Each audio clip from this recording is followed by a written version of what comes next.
Bismillahirrahmanirrahim. Assalamualaikum warahmatullahi wabarakatuh. Ladies and gentlemen, let me take this opportunity to thank the organizers for inviting me to present my views on the topic Interconnectedness, Embracing Technology to Create the Ambience and Education Ecosystem for Humanity. I must, I believe, mention my very persuasive friend here in the person of Daniel, who called me one day to say he wanted to have a chat and to catch up since he has moved office due to transition that occurred recently in Malaysia. I don't want to tell you what it is about. So I said, okay, let's talk. And then when he came, but he was straight to the point. I'd like to invite you to give a talk at this conference. And I was taken aback. I said, what about? Well, he gave me the mouthful topic that I had, first of all, problems of comprehending it. And he said, don't worry, we'll talk about it. And we had a long chat on that topic. It was a very fruitful chat. And I think this paper is as much his as it is mine. And but if there's anything wrong, I think maybe he did not put it the way that I should have put it. So I must thank him for the great input that he's given. And I thought I would not miss this opportunity to share my views, which I have some strong views with regard to technology education, which he managed to steer me away from that. So I think that you can see his influence in this paper. So when I was given to speak on this topic, I have these very biased eyes about technology. And as they say, you tend to see what you want to see. That's what maybe the operational definition of bias is. You tend to see what you want to see. And they also say that a way of seeing is also a way of not seeing. But later on, I discovered that I was mistaken. We were on the same page, actually, but maybe it was a different way of approaching it. So we went about discussing it, and I was in fact prepared to do battle with the technologies, because I don't think that technology should be an end in itself or as an entity unto itself, because there are many important things to take into account. So the saving grace that he gave, he said that that this conference is not looking at technology as an entity unto itself, rather an interrelated part of a strong, viable, dynamic, and progressive education ecosystem. Then I said, I agreed to come and talk, because I just do not want, to be like a bull in a china shop without understanding the whole thing. So I think this is splendid, as it should be. So I emphasize the word ecosystem because I believe that anything that we do on this earth is interconnected. No matter how far our nurture, surroundings, and environment take us, we often return to that which makes us human. This is the concept of fitrah, be it in Islam or Urdu, which means innate nature or original disposition. I would add further that the center of this ecosystem is and must be humankind. As Protagoras, not Pythagoras, the Pythagoras theorem. No, this is Protagoras, much earlier. put it elegantly many centuries ago, man and woman must be the measure of all things in that ecosystem. Humankind, therefore, is the ultimate source of our value, to retain our humanity for all times. If we shift this fundamental predicate of the ecosystem, we would lose our way, to put it mildly. Perhaps we have already lost our way. NASA is working hard to enable men to migrate to Mars after we have succeeded in making this Earth unlivable. And after reaching Mars, we probably destroy it again and move on to the next planet. So you might be wondering, why do I speak of an ecosystem and a humankind and of interconnectedness? And of all places, why at an education conference such as this? Rest assured, despite my age, my mind is still okay, you know. And I have still many years away from reaching our Prime Minister's age. The answer is simple. I believe that the advancement of humankind, which includes ethics and values, depends on ensuring the interconnectedness of technology within an education system. And allow me to elaborate this further. Indeed, we live in a day and age where speed counts for everything. Thanks to new technologies, we can do things faster, better, easier, and what have you. Our efficiency has increased exponentially. What was once impossible is now possible. We are more connected than ever before. I wonder whether this is a boon or a bane. It is now easier to hack at the bank account of others while sipping soda on a beach. In social science, they call these phenomenon the unanticipated consequences of purposive action. Unfortunately, with this great gift of technology, it has also taken us on a dangerous pathway. Firstly, technology can affect our very being. Research shows that technology can be addictive and impacts our mental health, our sleep, our social life, and can lead to aggression or even depression. A recent report found that Malaysians were most addicted to their digital devices. We spend an average of 8 hours and 37 minutes a day on our smartphones. And if we watch Malaysians among themselves, they now don't talk to each other. They are staring at their smartphones. And that's not smart at all. That's an entire working day and more. And I can't imagine. In South Korea, internet addiction is so bad that there are rehab camps for teens.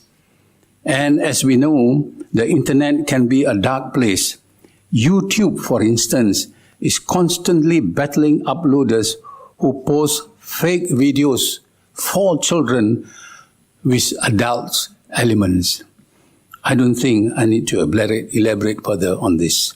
Secondly, it also leads to a phenomenon known as popcorn brain, referring to a situation where our mind gets addicted to new and abundant information which stimulates dopamine production, making us supposedly happier.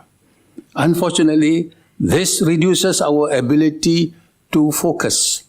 We are always jumping from one nugget of information to another, depriving us of depth of knowledge.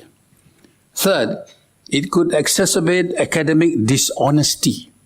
A survey by Common Sense Media found that some 35% of students had cheated via smartphone.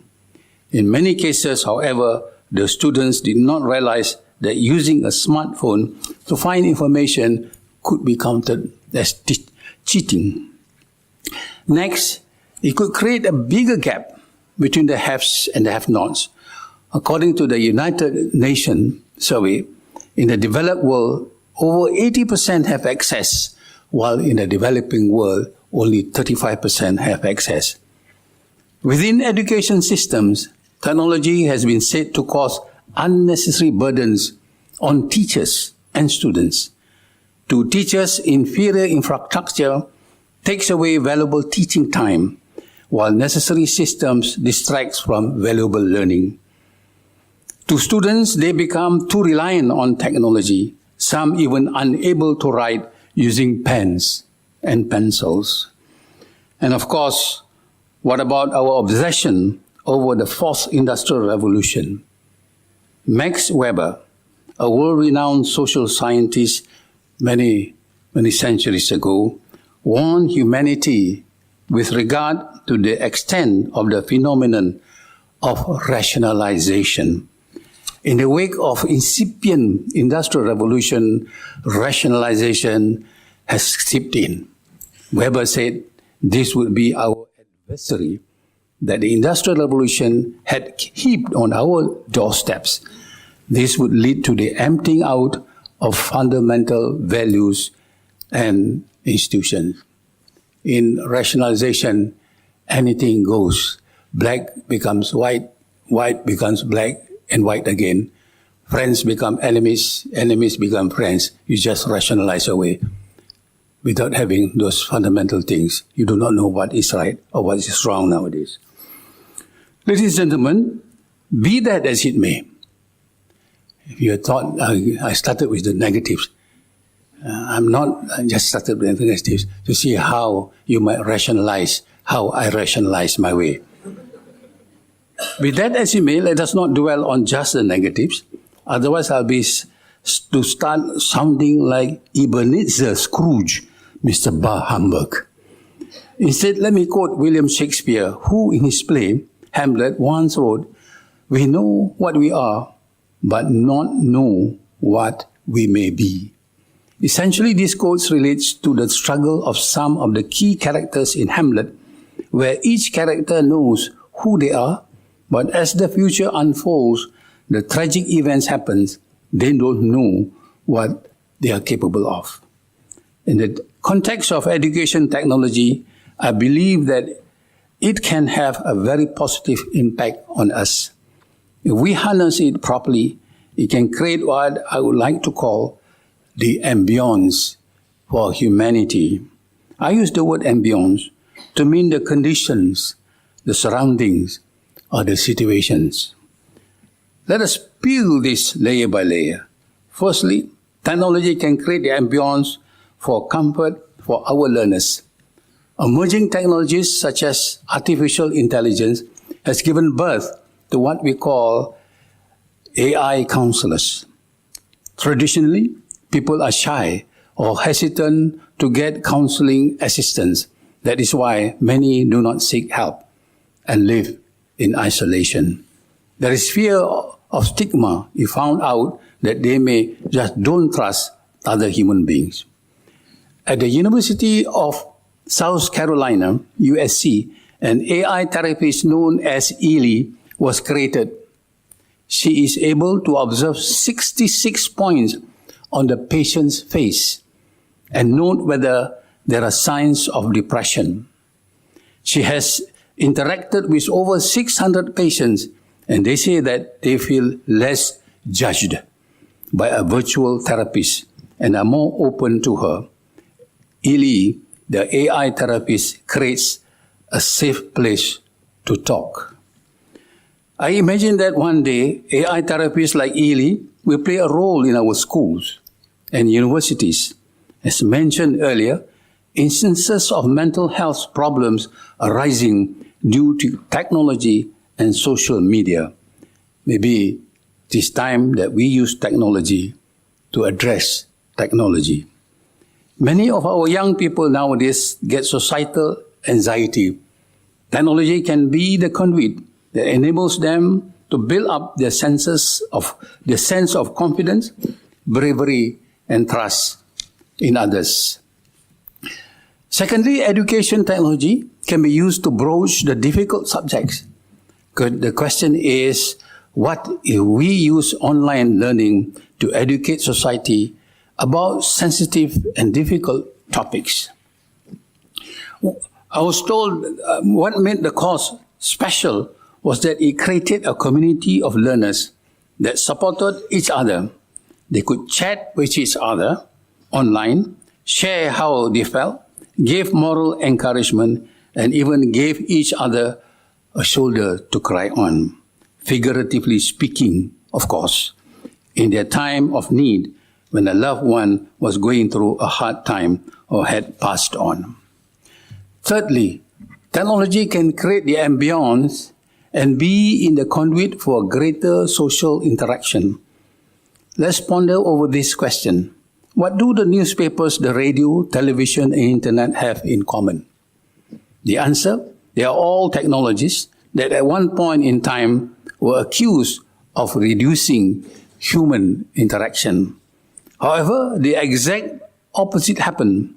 Newspapers gave people more information, which in turn gave them more things to talk about. Do you know that how much information flows every 60 seconds?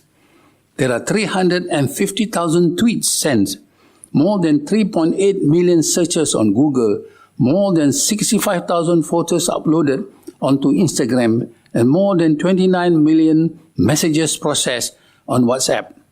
That is how powerful 60 seconds is nowadays. Such information vastness and borderlessness requires to be channeled in a healthy and constructive manner. Remember, the interconnectedness of humankind must be the epitome of purpose. I am heartened to learn that open learning adopts a societal constructivism approach within their learning platform. I myself, and being a former DG, I value good interaction within the education setting. I am one of those ardent advocates of constructivism.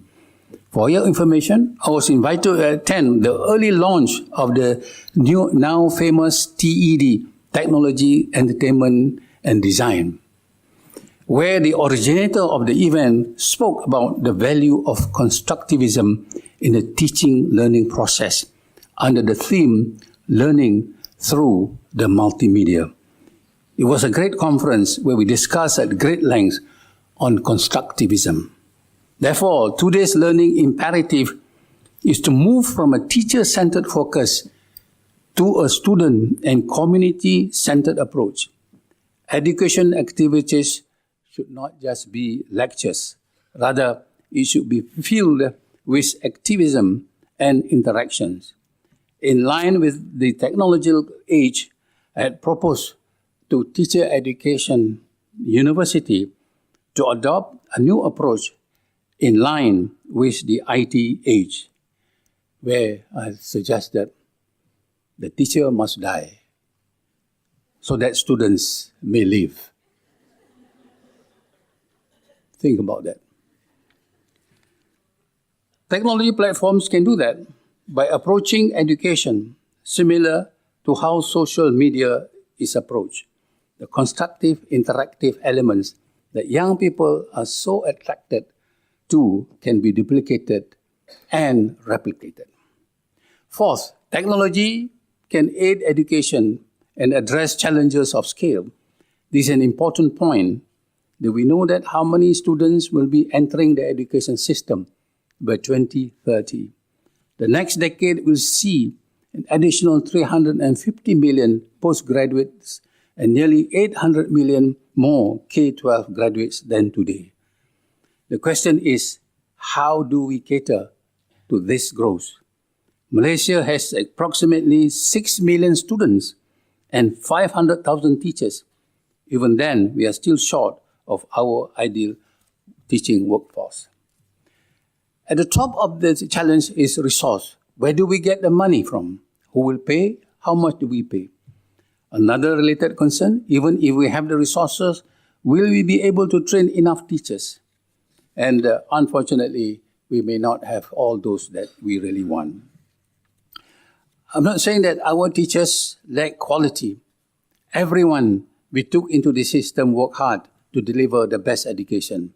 This is attested by the recent published Cambridge Global Education Census of 2018. It reported that Malaysian teachers were amongst the world's most dedicated. Kudos to our teachers. But what I meant to say was that we were not getting the numbers required to deliver the best education ecosystem. And now we stand at the edge of the cliff looking into a new future, a new demand. So what role does technology play here? This is where I believe that technology is the best conduit to enable quality education to be delivered at scale. Let me share an example from Georgia Tech, an American institution. The challenge was that every semester, Professor Ashel Gold would have 300 students who would send thousands of emails asking everything from opinions, their midterm exam scores, to things as trivial as having coffee with the professor. The sheer volume and lack of time meant he couldn't answer all of it. He had 8 teaching assistants. Even then, that wasn't enough.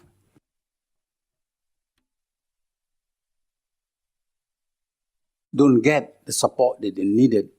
Good support would reduce dropout rates. So what did Professor Ashel do? He created Jill Watson, an artificial intelligence teaching assistant using IBM technology. Jill Watson was placed among the other 8 human teaching assistants. Professor Ashel didn't tell his students that Jill was a robot at first. So how did Jill Watson perform? She was able to answer students' emails and even give guidance. By the end of the semester, some students even suggested that she should be nominated for a Teaching Assistant Award for being an excellent teacher. This, ladies and gentlemen, goes to show how education technology can help us scale quality education. Platforms like OpenLearning can ensure quality control, reduce costs, and give access to students all around the world. Professor Ashel sums it up quite nicely, and I would like to quote him. This is what he says. The way I think about it, there are 7 billion people on this earth, and about half of them don't have access to good education. If we can take artificial intelligence and provide those people with minimal questions answering, who knows what a difference it could make in someone's life. I agree with him. Education, at its core, is about making a difference in someone's life. Ladies and gentlemen, I hope the points I have shared above will be able to resonate with you. I sincerely hope we are able to use technology to bring us closer to one another. Thank you again to OpenLearning for inviting me to speak at your conference. Thank you.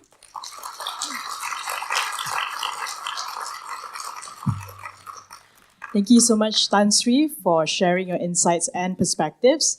And now I would like to invite Adam Brimo to present our token of appreciation, the booklet. Yes. If there are any questions. Okay. All right, so does anyone have, I'm pretty sure a lot of us have buzzing questions. So does anyone have any questions? Please raise your hands, and Tan Sri will be more than happy to answer. I made quite a revolutionary statement just now. I said the teacher must die so that the students can live. I presented, actually it came from my paper when I presented in the Kuwait, where I presented on leadership. I said, education leaders, the leader must die so that his followers can live. And those people there were infuriated by this suggestion. They said, what kind of idiotic statement is that? How can we lead when we don't have followers? I said, that's the very point. You just want followers. You just don't want people to participate in it. Well, we didn't resolve that. They actually rejected my idea. So I came back here So I'm a chairman of the University UPS OC, UPSI, University Pendidikan Sultan Idris. So I said that you are going to do certain things. You can't be doing more of the same or just a variation of the same. Try this. Work on this. Teacher dies so that the students can live. And so they are trying their hearts out, trying to figure what I really meant by that. But you must remember that I came from a very radical university at California, Berkeley. And it was very radical. I don't want to say that because, obvious reasons. Well, I thought I had the best education. That's how I feel. When the professor, on the first day itself, he said, do you know what is your takeaway? Your takeaway is not the grades, not the books that you read. Takeaway is here. And you have to adopt this mentality. You must regard all the books that you read are shit. You are the best. So what he wanted us to do is to read the book critically and find gaps. And so that you can fill all those gaps. And I want to tell you, I'm not ashamed to tell that because I shared that a lot of people in this. When I first came there, we all came from a colonized country. And at the University of Malaya, we have what they call that red-spotted books. These books are so, popular with people who had such spotted only 2 hours. We went there, we copied and all that, and then we submitted essays, putting in our own words and we get A's. So I carried the same culture over to Berkeley. And I thought I wanted to impress the professor.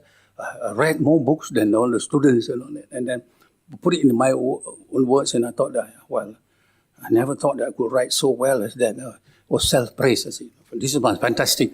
So I passed on. And after that, the professor gave back the papers that he marked. And so a lot of people got A's or B+, and then my paper was not given at all. So I said, mine must be A++. So he said, Wan, I want to speak with you. Wow, he want to just praise me for the fantastic job I had done. So I went to his room. Before I could sit down, he said, Wan, you insulted me. I was taken aback. Why insulted? Professor, I admire you. I appreciate you. How can I insult you? No, you think I'm illiterate. You have to transcribe all those, put in there. I can read better, understand better, I can write better than you. I want to know what you think about it.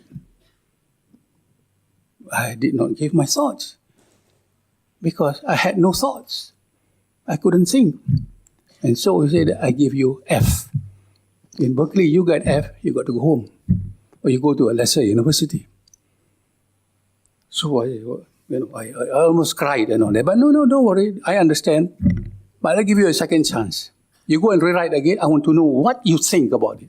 That was the hardest time of my life. Indeed. But anyway, I managed to come up with something. And then he had another, I think I haven't seen in any universities at all, because must forgive me for my biases.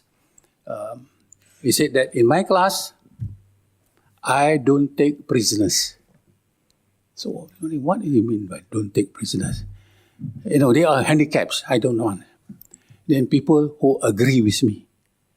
Those are slaves. I don't want slaves. I want free men. So whenever after I finish my lecture, I'll ask you questions and all that.